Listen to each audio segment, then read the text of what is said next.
So I'm Lee, a non-theist witch, and so that means that I don't believe in deities, but I do include elements of the supernatural in my craft. Witchcraft is a practice, and it's something you can do. It's a way of really exercising your will, which is a gender-neutral term. It's not a woman, it's not a man, it's not anything, it's just a person who does witchcraft. I think witchcraft really gives me a sense of purpose, and it gives me something that helps to explore and explain things in my life, and I feel like it gives me a sense of grounding.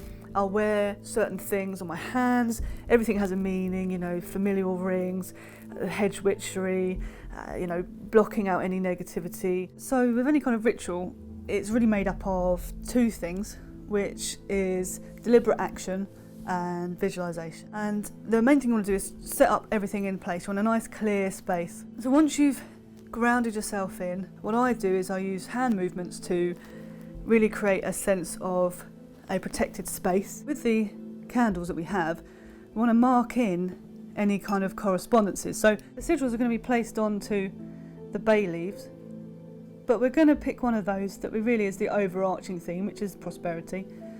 And now we want to incorporate our herbs. Really all we need is just a little bit of oil. Just place it along the candle, like so. And then you can roll it in the herbs, or you can apply the herbs. We're all ready to go, and we want this to sit, and we want it to incorporate that energy, that spark of life, while we're writing out our sigils on the bay leaves. So we're going to light it up.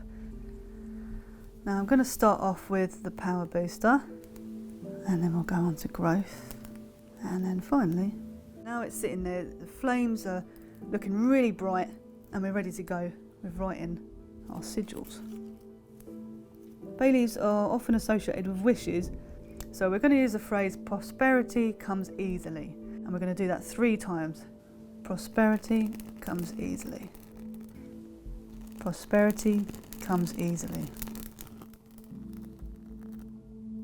And the final symbol, the symbol of prosperity itself.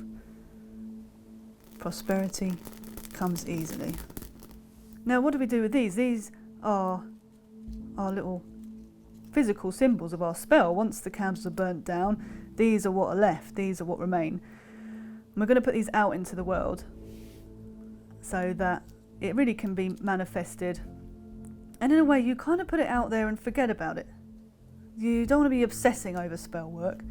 Let it do its thing, let it rest, let it work away at it. We've done our part, now it's time for the universe to take over the reins. It's time for the ancestors to take over the reins, any kind of land spirits to take over the reins. Common misconceptions about witchcraft is that you have to be religious to be a witch, or that you have to be Wiccan to be a witch. Wicca's its own thing. Folks who are closed-minded about witchcraft often don't really know any actual witches, and it's an ignorance, like any sort of misconception is. Witchcraft in media and films it's a depiction that is a fantasy. I think the future of witchcraft is hopefully going to be more individuals working alone together. I hope it's just all this mesh of people coming together to create a sense of community and a sense of working together for the betterment of themselves and everyone around them.